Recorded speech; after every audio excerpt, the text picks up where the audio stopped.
Good morning students. पिछले video में हमने राजस्थान में निर्धनता की स्थिति कैसी है और उसके क्या कारण हैं उस विषय पर अध्ययन किया था। आज हम राजस्थान में निर्धनता उन्मूलन के क्या कार्यक्रम चला गए हैं उसके भाग 2 में हम उन सब कार्यक्रमों का अध्ययन करेंगे। राजस्थान में ग्रामीण विकास के विभिन्न कार्यक्रमों में एकीकृत ग्रामीण विकास कार्यक्रम, ट्राइसम, राष्ट्रीय ग्रामीण रोजगार कार्यक्रम, ग्रामीण भूमिहीन रोजगार गारंटी कार्यक्रम, न्यूनतम आवश्यकता कार्यक्रम तथा क्षेत्रीय विकास कार्यक्रमों में सूखा संभाव्य क्षेत्र कार्यक्रम, मरु क्षेत्र विकास कार्यक्रम, जनजातीय क्षेत्र विकास कार्यक्रम आदि का निर्धनता उन्मूलन पर प्रत्यक्ष एवं परोक्ष रूप से प्रभाव पड़ा है। तो हम ये जो इतने विभिन्न कार्यक्रम हैं, इंदिरा आवास योजना, स्वर्ण जयंती ग्राम स्वरोजगार योजना, महात्मा गांधी महानरेगा, जिला निर्धनता उन्मूलन परियोजना, पश्चिमी राजस्थान में निर्धनता निवारण प्रोजेक्ट, तो इन सब कार्यक्रमों का हम संक्षिप्त विवरण निम्नानुसार देखते हैं। तो हम सबसे पहले लेते हैं समन्वित या एकीकृत ग्रामीण विकास कार्यक्रम, जिसको हम IRDP के नाम से जानते हैं। ये निर्धनता उन्मूलन का एक सर्वोपरि कार्यक्रम माना गया। 1978-79 में इसे प्रारंभ किया गया और ये कार्यक्रम राजस्थान के 112 खंडों में लागू किया गया एवं बाद में 2 अक्टूबर 1980 से राज्य के सभी विकास खंडों में इसे लागू किया गया। इसमें लघु एवं सीमांत कृषकों, खेतीहर मजदूरों, गांव के गरीब कारीगरों व दस्तकारों तथा पिछड़ी जाति के गरीब लोगों को कुछ सीमा तक लाभ पहुंचा था। प्रारंभ से लेकर 1990-91 के अंत तक राज्य के लगभग 17.62 लाख परिवार इससे लाभान्वित हुए थे। सरकारी सब्सिडी के अलावा वित्तीय संस्थानों से लगभग 445 करोड़ रुपए कर्ज के रूप में उपलब्ध करवाए गए थे। 1 अप्रैल 1999 से स्वर्ण जयंती ग्राम स्वरोजगार योजना के अंतर्गत और दूसरी सारे कार्यक्रमों को मिलाकर इस कार्यक्रम को एक व्यापक स्वरूप प्रदान किया गया था। अब हम देखते हैं दूसरा, ग्रामीण युवा स्वरोजगार प्रशिक्षण योजना, जिसको हम ट्राइसम TRYSEM के नाम से भी जानते हैं। ग्रामीण क्षेत्रों में ग्रामीण युवाओं को प्रशिक्षण देकर रोजगार में लगाने हेतु 1979 में यह योजना प्रारंभ की गई थी। इस योजना के अंतर्गत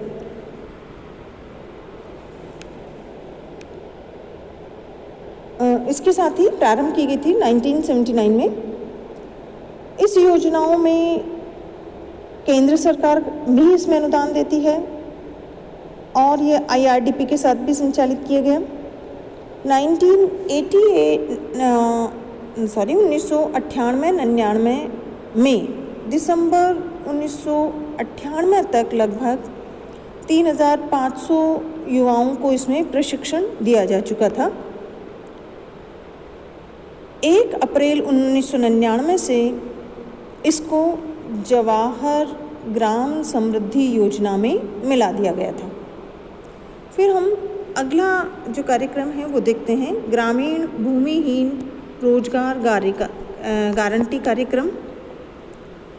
देश में भूमिहीन ग्रामीण बेरोजगारों को रोजगार की व्यवस्था हेतु केंद्र सरकार के 100% अनुदान पर यह कार्यक्रम 1983 में प्रारंभ किया गया, जिसके अंतर्गत प्रत्येक भूमिहीन श्रमिक के परिवार में से कम एक व्यक्ति को 100 दिन का रोजगार उपलब्ध कराने की गारंटी का प्रयास था। इसमें भी कई कार्य लगभग वही थे जो हमारे राष्ट्रीय ग्रामीण रोजगार कार्यक्रम में शामिल किए जा सकते थे। 1989-90 में इसे भी जवाहर रोजगार योजना में मिला दिया गया। फिर अगला जो कार्यक्रम आता है वो है राष्ट्रीय ग्रामीण रोजगार कार्यक्रम, जिसे 1980 में प्रारंभ किया गया। इसमें ग्रामीण क्षेत्रों में रोजगार वृद्धि और काम के बदले अनाज योजना की कमियों को दूर करने के लिए ये एक गरीबी निवारण कार्यक्रम शुरू किया गया था। 1999 में इस कार्यक्रम को भी जवाहर रोजगार योजना में विलीन कर दिया गया। इसमें ग्रामीण क्षेत्रों में सड़क निर्माण, लघु सिंचाई एवं भूमि संरक्षण, कुएं खुदवाने आदि पर मजदूरी पर रोजगार बढ़ाने की व्यवस्था थी और अकाल राहत कार्यों पर भी रोजगार दिया जाता था। 1986-87 से 88-89 के 3 वर्षों में 14 करोड़ मानव दिवस का रोजगार सृजन किया गया और बाद में इसको हमने जवाहर रोजगार योजना में मिला दिया। ये 1999 में छप गया है, लेकिन यहाँ पर ये 1989-90 ये गलत छप गया है, लेकिन 1989-90 में इसे रोजगार योजना में मिला दिया गया था। अगला कार्यक्रम है जवाहर रोजगार योजना। 1989-90 में केंद्र सरकार ने ग्रामीण क्षेत्रों में रोजगार बढ़ाने के उद्देश्य से राष्ट्रीय ग्रामीण रोजगार कार्यक्रम NREP एवं ग्रामीण भूमिहीन रोजगार गारंटी कार्यक्रम RLEGP इनको जवाहर रोजगार योजना में मिला दिया गया था। इस योजना के अंतर्गत, इस कार्यक्रम के अंतर्गत ग्रामीण क्षेत्र में प्रत्येक निर्धन परिवारों में से कम एक सदस्य को वर्ष में 100 दिन का रोजगार देने की व्यवस्था थी। साथ ही इसमें ग्रामीण महिलाओं का जो प्रतिशत था वो कम से कम 30% था। इसका कार्य ग्राम पंचायतों के माध्यम से किया जाता था ताकि इसमें राज्य सरकारों का किसी प्रकार का हस्तक्षेप न हो। 1997-98 में 182 लाख मानव दिवस के रोजगार के मुकाबले दिसंबर 1997 में 109.9 लाख मानव दिवसों का ही रोजगार दिया जा सका था। अर्थात इस कार्यक्रम के अंतर्गत जो हम रोजगार का जो सृजन का जो लक्ष्य रखा गया था वह हमारा पूरा नहीं हो पाया।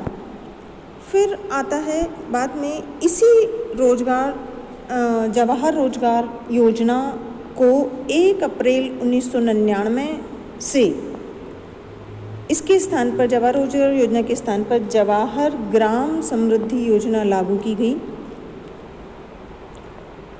इस व्यापक योजना में केंद्र एवं राज्य सरकारों का जो वित्तीय अंश था वो 75:25 रहेगा, ऐसा रखा गया। इसमें गांवों के गरीब परिवारों के रोजगार के लिए स्थायी अवसर जो है वो उत्पन्न करने का प्रयास किया गया एवं बेरोजगार गरीबों के लिए पूरक रोजगार के अवसर उत्पन्न करना भी इसका उद्देश्य था। इस योजना में गरीबी रेखा से नीचे जो लोग थे उन परिवारों को मजदूरी आधारित रोजगार प्रदान किया जाता है। साथ ही गांवों में मांग आधारित जो आधारभूत सुविधाएं हैं या मांग आधारित स्थायी संपत्तियों का निर्माण करना, जिससे ग्रामीण गरीबों के सतत रोजगार के अवसरों में वृद्धि हो। इस प्रकार जवाहर रोजगार जवाहर ग्राम समृद्धि योजना थी, 15 अगस्त 2000 से इस योजना को संपूर्ण ग्रामीण रोजगार योजना में मिला दिया गया। फिर आती है संपूर्ण ग्रामीण रोजगार योजना। 15 अगस्त 2001 से ग्रामीण क्षेत्रों में मजदूरी पर रोजगार उपलब्ध कराने के मजदूरी पर रोजगार उपलब्ध कराने के उद्देश्य से ये योजना प्रारंभ की गई थी। ग्रामीण क्षेत्रों में रोजगार के अतिरिक्त अवसर उपलब्ध कराकर खाद्य सुरक्षा उपलब्ध करवाने के साथ ही स्थायी परिसंपत्तियों का निर्माण करना भी इस योजना का उद्देश्य था। इसमें केंद्र एवं राज्य का जो अंश था वो 75:25 रखा गया। इसके अंतर्गत भू व नमी संरक्षण, जल ग्रहण विकास, वृक्षारोपण एवं ग्रामीण आधारभूत सुविधाओं के विकास जैसे श्रमजीवी कार्य किए जाते थे। अगली हमारी योजना है इंदिरा आवास योजना, जिसे 1985-86 में शुरू किया गया था और उसको वो जो योजना थी ये ग्रामीण भूमिहीन रोजगार गारंटी कार्यक्रम की उपयोजना के रूप में और फिर जवाहर रोजगार योजना की उपयोजना के रूप में जारी रही और बाद में 1 जनवरी 1996 से ये स्वतंत्र योजना के रूप में जारी है। 1 जनवरी गरीबी रेखा से नीचे जीवन यापन करने वाले ग्रामीण गरीबों को आश्रय उपलब्ध करवाने के उद्देश्य से भारत सरकार द्वारा ये योजना प्रारंभ की गई थी। इसका मुख्य उद्देश्य मुक्त हुए बंधुआ मजदूर एवं अन्य बीपीएल ग्रामीण परिवारों के लोगों को एक मुश्त वित्तीय सहायता उपलब्ध करवाकर आवास निर्माण करने में मदद करना था। इस योजना में केंद्र एवं राज्य का जो वित्तीय अंशदान था वो 75:25 का था। अगली योजना है हमारी स्वर्ण जयंती ग्राम स्वरोजगार योजना। 1 अप्रैल 1999 को इस योजना का प्रारंभ किया गया था। इस योजना में जो हमारे विभिन्न प्रारंभ में चलाए गए जो कार्यक्रम थे वो IRDP, ग्रामीण युवाओं को स्वरोजगार हेतु प्रशिक्षण योजना, ग्रामीण दस्तकारों को उन्नत औजार किट योजना अर्थात सिट्रा, ग्रामीण क्षेत्रों में महिला व बाल विकास कार्यक्रम अर्थात द्वाकरा, गंगा कल्याण योजना, GKY, 10 लाख की योजना MWS को इसमें मिलाया गया और इसे स्वर्ण जयंती ग्राम स्वरोजगार योजना के नाम से लागू किया गया। इस योजना के अंतर्गत गरीबों को निरंतर आय उपलब्ध करवाना इसका मुख्य उद्देश्य था। ग्रामीण क्षेत्रों में अधिकाधिक लघु उद्योगों की स्थापना एवं ग्रामीण क्षेत्रों में मुख्य कार्यों का चयन कर अधिकाधिक स्वरोजगार हेतु गरीबों के सामूहिक विकास के कार्यों हेतु उनकी क्षमता विकसित करना इस योजना का मुख्य उद्देश्य था। इस योजना के अंतर्गत सब्सिडी की व्यवस्था भी थी और इसमें स्वयं सहायता समूहों का निर्माण किया जाता था। इस योजना के अंतर्गत परियोजना की जो लागत की 30% राशि या 7500 रुपये, अधिकतम 7500 रुपये अनुदान के रूप में दिए थे, लेकिन अनुसूचित जाति एवं जनता के लिए इस योजना का 50% या अधिकतम 10,000 रुपये और जो स्वयं सहायता समूह के लिए योजना लागत का 50% या 1.25 लाख रुपये जो सब्सिडी थी वो दी थी। अब आती है अगली हमारी योजना मनरेगा अर्थात महात्मा गांधी राष्ट्रीय ग्रामीण रोजगार गारंटी योजना। 2 फरवरी 2006 से यह योजना ग्रामीण इलाकों में गरीबों के लिए बेहतर आजीविका सुरक्षा प्रदान करने हेतु ये योजना प्रारंभ की गई। यह योजना केंद्र प्रवर्तित संपूर्ण ग्रामीण रोजगार योजना तथा राष्ट्रीय काम के बदले अनाज योजना के जो प्रारंभिक चरण में चिन्हित 200 जिलों में राष्ट्रीय ग्रामीण रोजगार गारंटी योजना में ये सब सम्मिलित हो गए। इसमें रोजगार का सृजन उन कार्यों के द्वारा किया जाएगा जो उस इलाके के आधारभूत ढांचे का विकास करेंगे। इसके साथ ही जो सुझाए गए कामों के जो विकल्प थे गरीबों के कारणों के, जैसे सूखे जंगलों का समाप्त होना, भूक्षरण की रोकथाम से जो संबंधित होंगे, वही कार्य इसके अंतर्गत किए जाएंगे। यह योजना राष्ट्रीय ग्रामीण रोजगार गारंटी योजना अधिनियम 2005 जो 7 सितंबर 2005 को अधिसूचित किया गया था, उसके अधीन क्रियान्वित की गई। इस योजना में राज्य के 6 जिलों उदयपुर, डूंगरपुर, बांसवाड़ा, सिरोही, झालावाड़, करौली शामिल किए गए और अब ये राज्य के सभी जिलों में लागू है। इस योजना के तहत प्रत्येक पंजीकृत परिवार में से जो वयस्क सदस्य अकुशल शारीरिक श्रम करने को तैयार होगा, उन्हें काम के न्यूनतम 100 दिन के लिए गारंटी देने वाली इस योजना में 2005-06 में ये सामाजिक क्षेत्र की महत्वपूर्ण उपलब्धियों में से एक थी। अब है हमारी जिला निर्धनता उन्मूलन परियोजना। जुलाई 2000 से विश्व बैंक की वित्तीय सहायता से राज्य के 7 जिलों अर्थात बारा, चूरू, दौसा, धौलपुर, झालावाड़, राजसमंद एवं टोंक में इन 7 जिलों में 7,039 गाँव में ग्रामीण निर्धनों को लाभ पहुंचाने के लिए संचालित की गई। इस प्रोजेक्ट के तहत सामुदायिक आधार ढांचा, भूमि आधारित सामाजिक सेवाएं एवं आय सृजन के कार्य किए गए। परियोजना की कुल लागत लगभग 643 करोड़ रुपए में से 80% विश्व बैंक के द्वारा कर्ज के रूप में, 15% राज्य का अंश और 5% जो अंश था वो लाभार्थियों का अंशदान था। ये थी हमारी जिला निर्धनता उन्मूलन परियोजना। फिर है पश्चिमी राजस्थान में निर्धनता निवारण प्रोजेक्ट।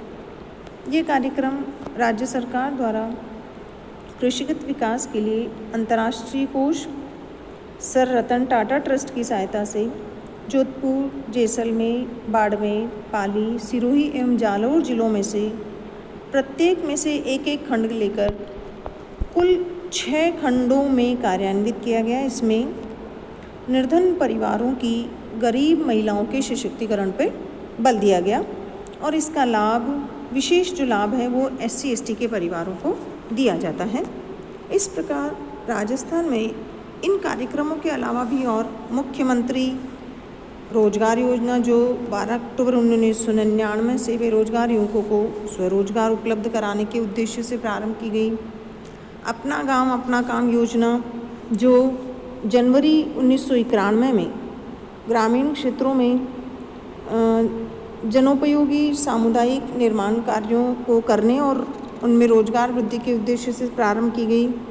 प्रधानमंत्री रोजगार योजना जो 1993-94 में शुरू की गई थी। ये योजना देश में गरीबी निवारण और स्वरोजगार की योजना थी। इस प्रकार गरीबी निवारण के लिए सरकार के द्वारा बहुत सारे कार्यक्रम चलाए गए, लेकिन राजस्थान में गरीबी की व्यापकता और गहनता को देखते हुए भविष्य में गरीबी को कम करने के लिए और भी प्रभावी कदम उठाने की आवश्यकता है। उसके लिए हम निम्नलिखित सुझाव दे सकते हैं, जैसे जो जनसंख्या है उस वृद्धि है उस पर प्रभावी नियंत्रण लगाया जाए। इसके साथ ही स्थानीय आवश्यकताओं के अनुसार गरीबों को मजदूरी पर रोजगार के लिए एक व्यापक और सुनियोजित रोजगार कार्यक्रम का प्रभावी ढंग से क्रियान्वयन होना चाहिए। भूमि सुधार कार्यक्रमों को भी प्रभावी ढंग से लागू किया जाना चाहिए। इसके अलावा सामाजिक सेवाओं का विस्तार अर्थात गरीबों को चिकित्सा, शिक्षा और अनिवार्य जो आवश्यकता की पूर्ति की अनिवार्यता है उनकी पूर्ति के लिए सामाजिक सेवाओं का विस्तार हो। सार्वजनिक निर्माण कार्यों को बढ़ावा मिले जिससे गरीबों को मजदूरी पर रोजगार के अवसर मिलेंगे। लघु कुटीर उद्योगों के विकास को बढ़ावा देकर गरीबों को हमें स्वरोजगार के लिए प्रेरित कर सकते हैं। इसके साथ ही सहकारिता को बढ़ावा, जो सहकारी आंदोलन है उसको बढ़ावा दिया जाना चाहिए और कृषि उत्पादन में बढ़ाने के लिए हमें सूखी खेती की विधि को अपनाया जाना चाहिए। इस प्रकार हम बहुत सारे ये जो सुझाव हैं वो हम दे सकते हैं। धन्यवाद।